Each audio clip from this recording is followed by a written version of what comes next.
Sai Ram, Chapter 6, Ramanavami Festival and Masjid Repairs. Efficacy of the touch of Guru's hand. Where real or Sadguru is the helmsman, he is surely to carry us safely and easily beyond the worldly ocean. The word Sadguru brings to mind Sai Baba. He appears to me as if standing before me and applying Udi, that is the sacred ashes, to my forehead and placing his hand of blessing on my head. Then joy fills my heart and love overflows through my eyes. Wonderful is the power of the touch of Guru's hand. The subtle body, that is consisting of thoughts and desires which cannot be burnt by the world dissolving fire, is destroyed by the mere touch of the Guru's hand, and the sins of many past births are cleaned and washed away.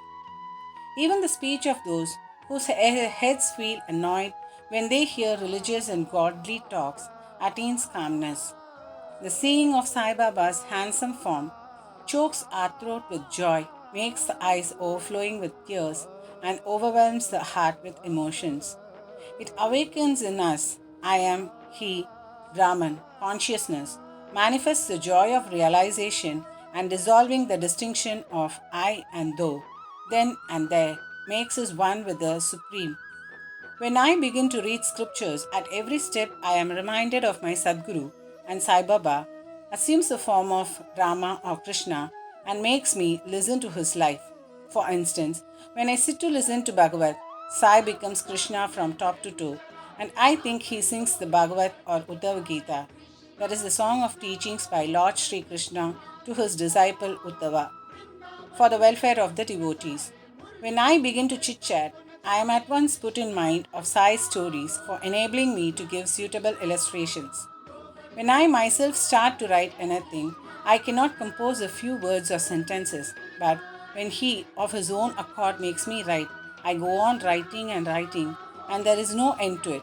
When the disciple's egoism props up, he presses it down with his hand and, giving him his own power, makes him gain his object and thus satisfies and blesses him.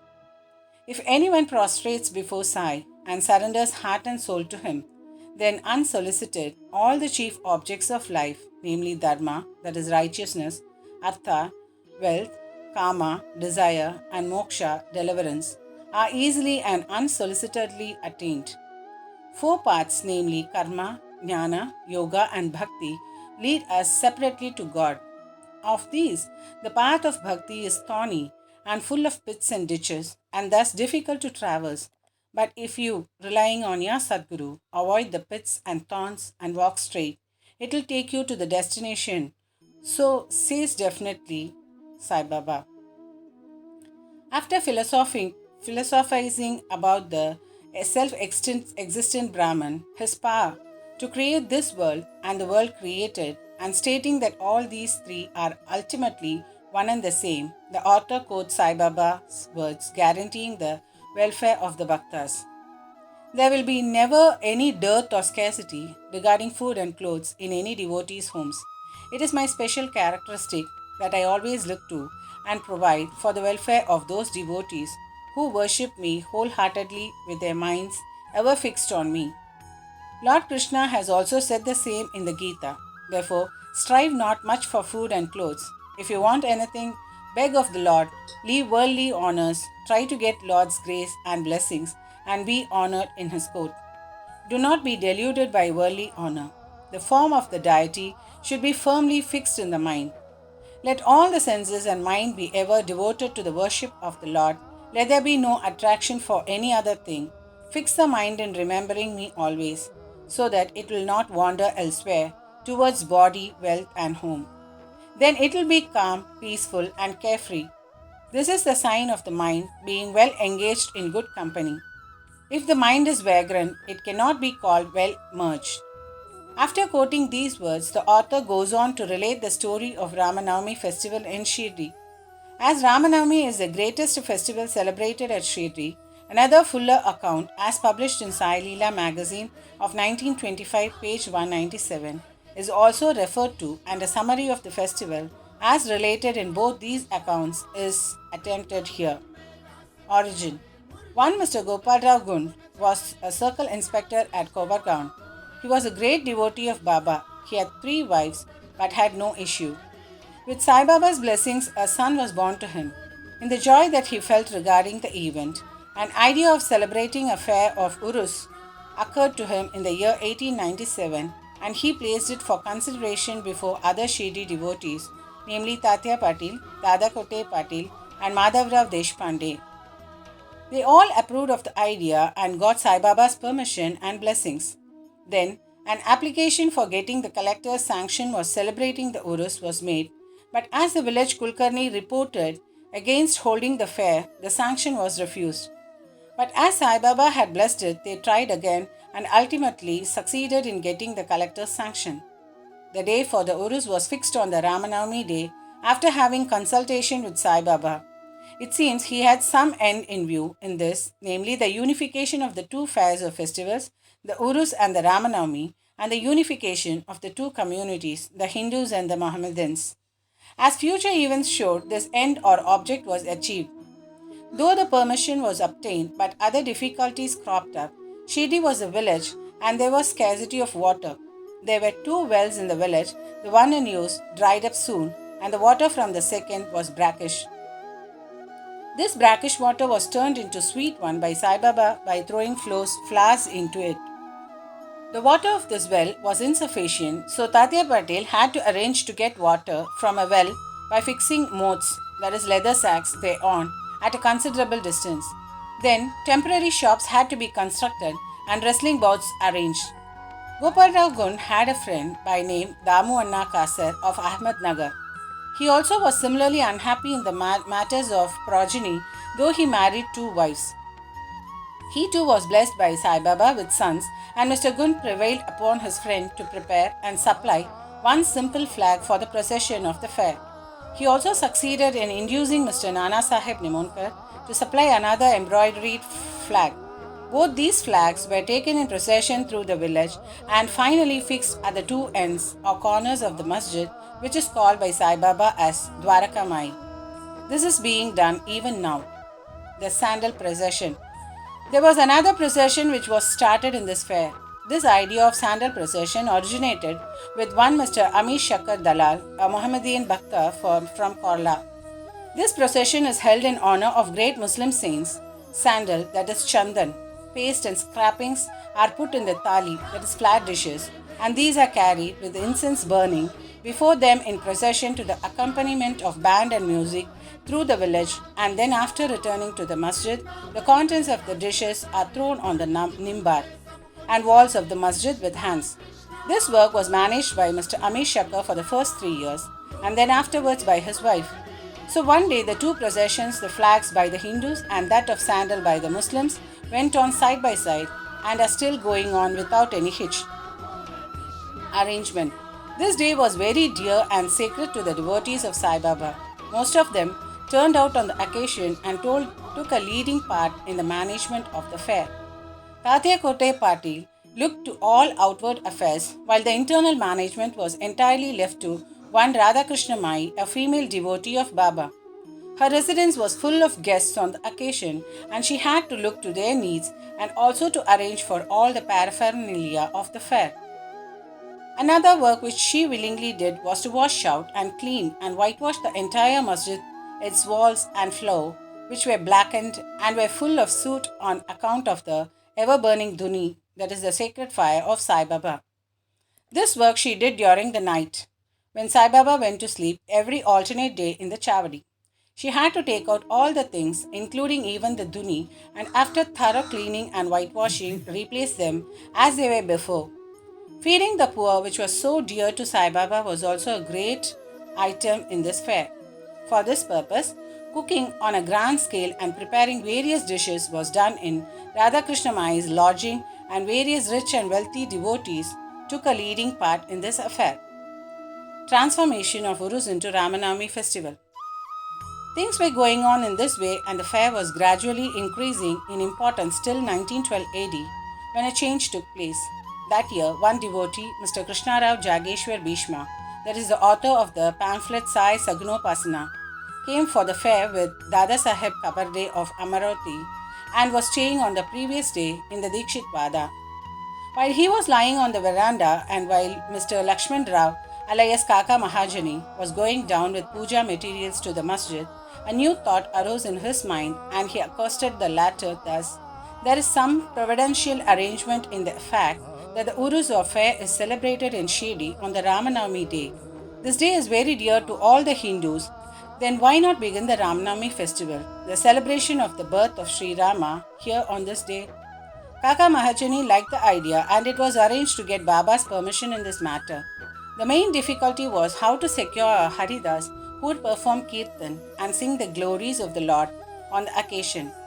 But Bhishma solved the difficulty by saying that his Rama Akyan, that is the composition of Rama's birth, was ready and he would do the Kirtan himself, while Kaka Mahajani should play on the harmonium. It was also arranged to get the Suntavada, that is the ginger powder mixed with sugar, as prasad prepared by Radha Krishnamai. So they immediately went to the masjid to get Baba's permission. Baba, who knew all things and was what was passing there, asked Mahajani as to what was going on in the Vada. Being rather perturbed, Mahajani could not catch the purport of the question and remained silent. Then Baba asked Bhishma what he had to say. He explained the idea of celebrating Ramanavami festival and asked for Baba's permission, and Baba gladly gave it. All rejoiced and made preparations for the Jayanti festival. Next day, the masjid was decorated with buntings, etc. A cradle was supplied by Radhakrishna Mai and placed in front of Baba's seat, and the proceedings started. Bhishma stood up for Kirtan and Mahajani played on the harmonium. Sai Baba sent a man to call Mahajani. He was hesitating to go, doubting whether Baba would allow the festival to go on. But when he went to Baba, the latter asked him as to what was going on and why the cradle was placed there. He answered that the Ramanavami festival had commenced and the cradle was put on for that purpose. Then Baba took a garland from the nimbar and placed it around his neck and sent another garland for Bhishma. Then commenced the kirtan. When it came to a close, pound sounds of victory to Rama went up, and gulal, that is the red powder, was thrown up all around amidst band and music. Everybody was overjoyed, and suddenly roaring was heard. The red powder, thrown promiscuously all around, went up, somehow entered Baba's eyes. Baba got wild and began to scold and abuse loudly. People got frightened by this scene and took to their heels. Those intimate devotees who knew Baba well took these scoldings and outpourings of Baba as blessings in disguise. They thought that when Rama was born, it was proper for Baba to get wild and enraged to kill Ravana and his demons in the form of egoism and wicked thoughts, etc. Besides, they knew that whenever a new thing was undertaken at Shirdi, it was usual with Baba to get wild and angry, and so they kept quiet. Radha Krishnamai was rather afraid and thought that Baba might break her cradle, and she asked Mahajani to get the cradle back.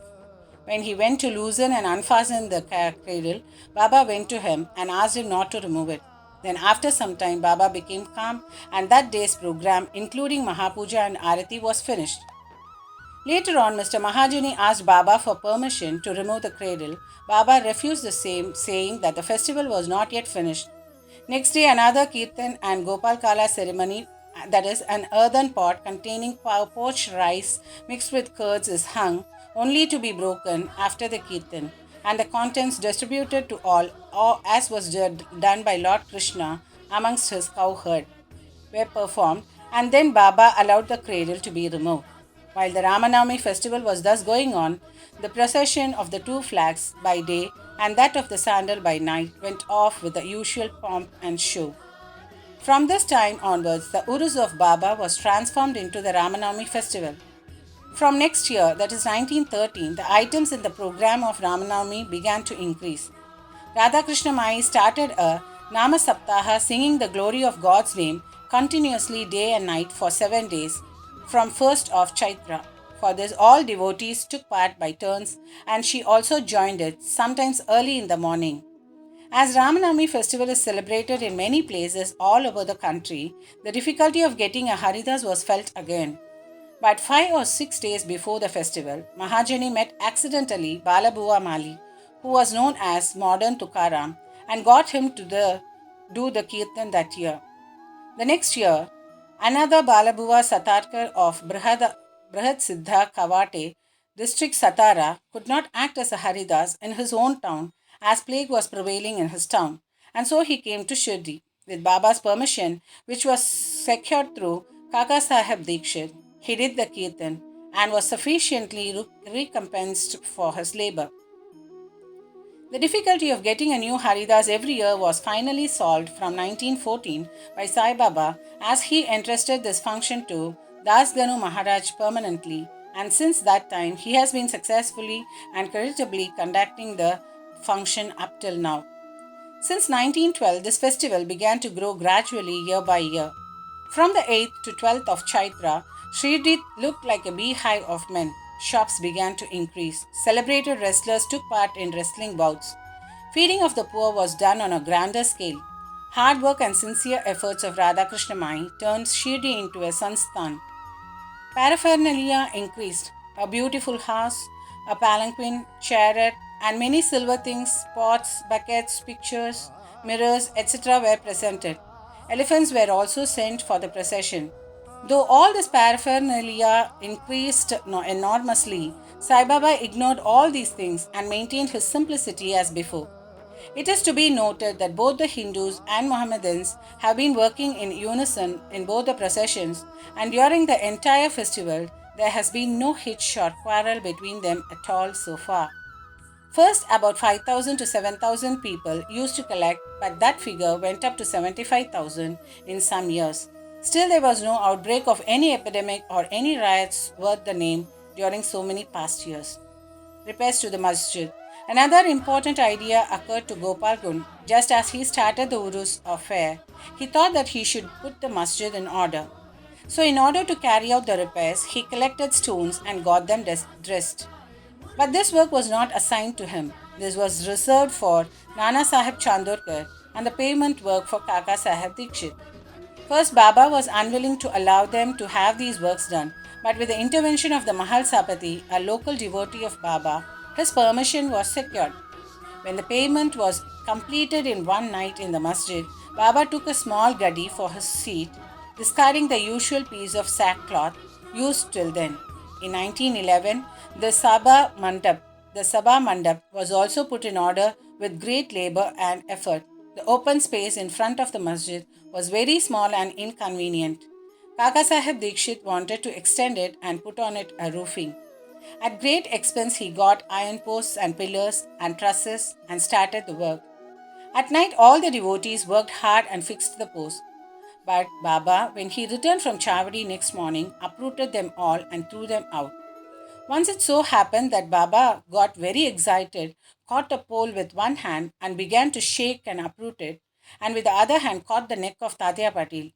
He took by force Tatya's feta, struck a match, set it on fire, and threw it in a pit. At that time, Baba's eyes flashed like burning embers. None dared to look at him. All got terribly frightened. Baba took out a rupee from his pocket and threw it there as if it were an offering on an auspicious occasion. Tatya also was much frightened. None knew what was going to happen to Tatya and none dared to interfere. Bagoji Shinde, the leper devotee of Baba, made a little boldly advance, but he was pushed out by Baba.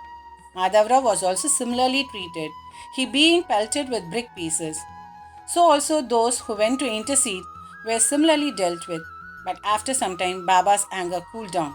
He sent for a shopkeeper, got from him an embroidered feta, and himself tied it on Tatya's head as if he was being given a special honor. All the people were wonderstruck to see the strange behavior of Baba. They were at a loss to know what enraged Baba so suddenly and what led him to assault Tatya Patil, and why his anger cooled down the next moment.